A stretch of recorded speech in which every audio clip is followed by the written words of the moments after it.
Hughes Crossing, Suite 101 over in Franklin, Tennessee. Y'all give my buddy Steve Brandon a call, 615-379-7767. Let him take care of all your catering needs, or stop in and check out their lunch specials Monday through Friday. And be sure to tell Steve and his crew thank you for all they do for us here at the show. Great place to eat. Great place to eat. And you can get the soup, and I always call it wrong, but it's a crawfish soup. And my wife absolutely loves it. Like, we have to go for the crawfish soup. Like, she's got to have it. So y'all get up there and be sure to tell Steve thank you. Guys, if you want to call in, you're still welcome to do that. We've been talking a little bit about the baits that you've been using, Danny, wintertime, the rods. But let's talk a little bit about patterns, okay? What are the fish typically doing? And I don't mean this week, but you know, we're in December now.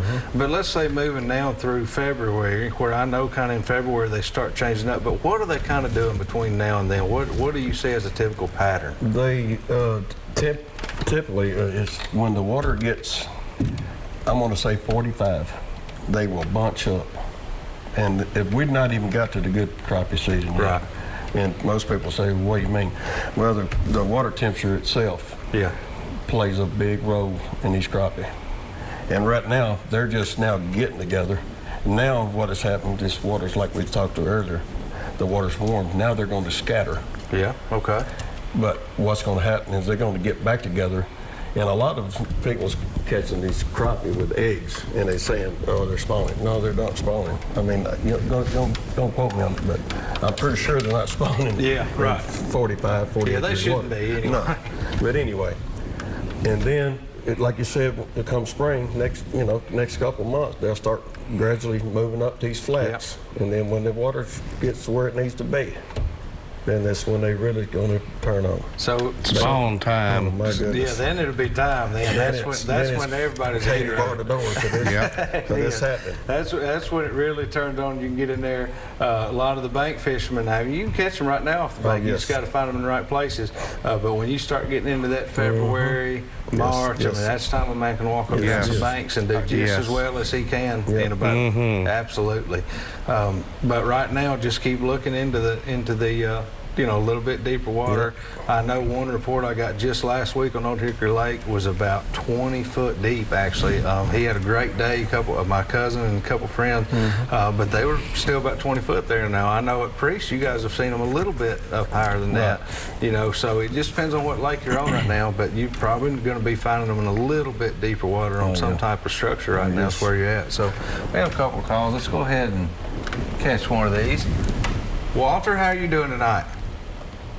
I'm doing well. Thanks for picking up the call. Absolutely. So I have a question. Sure. I've been hunting public land since the beginning of the season, bow season and into rifle season, and I had some nice near misses. I actually shot a real nice buck with the wrong bullet, and it bounced off him. Oh, no. Wow. My mistake. Wow. Oh, yeah, it was terrible. I'm having nightmares about it still. But my question to you is, here we are, we're in December. We have a couple weeks left, and when it comes to public land, I mean, I've been hunting at Cheatham Lake, hunting at the Wildlife Refuge out there in the West Tennessee. Yeah. Over there. And so what do you think is the best strategy moving forward to try to capture a buck this time of the year? First of all, the good thing about public land is you've gotten past your big push of pressure on public land. You're always going to have pressure, but your biggest pressure is going to be that Thanksgiving week on up through this first week here in December, and it's going to start decimating now. So what you got to keep in mind is the bucks are fixing to, it's not going to be long, they're going to start calming down and get back on a food pattern. So what you really want to do late in the season is find some good cover, some good thick cover where they would feel comfortable on that public land, but you want to find it closely adjacent to some food somewhere. And sometimes late in the season you'll have to get in a little bit tighter on them than you want to be able to get him during daylight time on those public areas. But you can most definitely catch him on his feet, and the best way to do it is just keep the wind right all the time. Do not go in there without the wind being right. and just put time into it. And if you'll find a food source somewhere with a little buck sign or something where you can tell they're moving back and forth between there, that's where I would spend the last few weeks. And do a lot of scouting. Cover it real well. Scout 2 hours for every hour you hunt. So, absolutely. But yeah, but that is definitely what I would suggest doing.